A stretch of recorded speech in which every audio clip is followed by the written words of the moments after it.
Field windbreaks are linear plantings of trees adjacent to a farm field that are designed to protect agricultural soils and crops from strong winds. Windbreaks have several economic and environmental benefits, including reducing soil erosion, increasing crop yields, and improving wildlife habitat.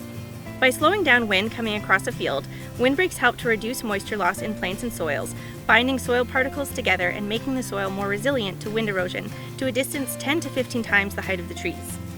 They also act to protect crops in the adjacent field from wind damage and create a microclimate with increased soil temperature and improved moisture distribution on the leeward side of the windbreak, which can result in earlier germination and increased crop yields.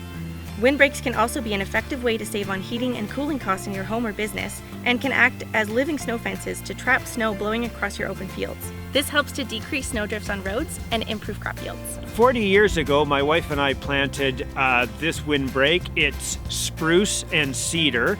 The idea was that the spruce were on the leeward side and they would grow tall, and the cedars would stay close to the ground and prevent the bottom of the windbreak from opening up. I think it's worked fairly well. As you can see, these are about 40 years old, and I'm going to guess them at 25 to 30 feet tall, so they've really done quite well. It was primarily planted for soil erosion. We were no-till farming for 18 years, which was also good for preventing soil erosion. Then we did switch to organic, so as you can see, the soil is now worked up. So the windbreaks are doubly useful now because we don't have the crop cover to hold the soil over the winter. It's just nice to have a section of nature that can be set aside and you not worry about it. I don't mind giving a little bit back. When we want to put a windbreak in, we ask, where's your prevailing winds coming from? So generally in southern Ontario here, prevailing winds come from the northwest. So most of our windbreaks you're going to want on the northwest sides of your property. There's a number of different considerations when designing a windbreak, and the first is density. So the density of the foliage will determine how much wind is slowed from the trees, but also the number of tree rows. So a single row might be satisfactory to protect an agricultural field, but if you're looking at protecting your barns or your livestock, then you may want to go with a double row. The second consideration is the height of the windbreak. So that is determined by the species. It also influences how far into the field it is protected. So studies show that 10 to 25% crop yield is increased from the area within 10 times the height of the windbreak on the leeward side and 4 times the height of the windbreak on the windward side. Another consideration is the type of tree or the species of tree. And every type of tree has a different characteristic. But generally a conifer tree, such as a spruce or a cedar, which we have right here behind us, are the most common species that we use in a windbreak in Ontario. So this is the spruce. It grows a little bit taller than the cedar, therefore it will protect your field further into the field. However, the cedars are a much more compact tree. They have a more dense foliage.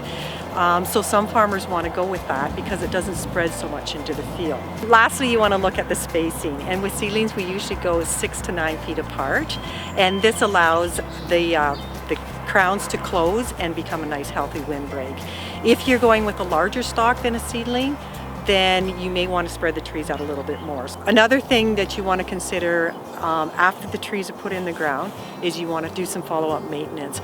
About 80 to 85% of the trees that die in the first year is from weed pressure. So you really need to control the weeds around those trees. So we use a herbicide or a mulch to control the weeds. And then we also recommend to landowners that they cut on either side of the windbreak at least 2 or 3 times in the first, second, and possibly third summer. And that just helps with the weed pressure. As well, you may need to water the trees the first year and possibly into the second year if you get an extended dry spell. These 2 windbreaks were planted last year in conjunction with Upper Thames and their water quality initiative. We used the plastic mulch to keep the weeds down for the first 5 years. Our crops are organic, so we're not allowed to spray within 25 feet of the crop. So this allowed us to crop right up to the windbreak. We've planted some white clover in between for weed suppression the first couple of years. After that, when they get up and get going, we will just leave them alone and let nature take over.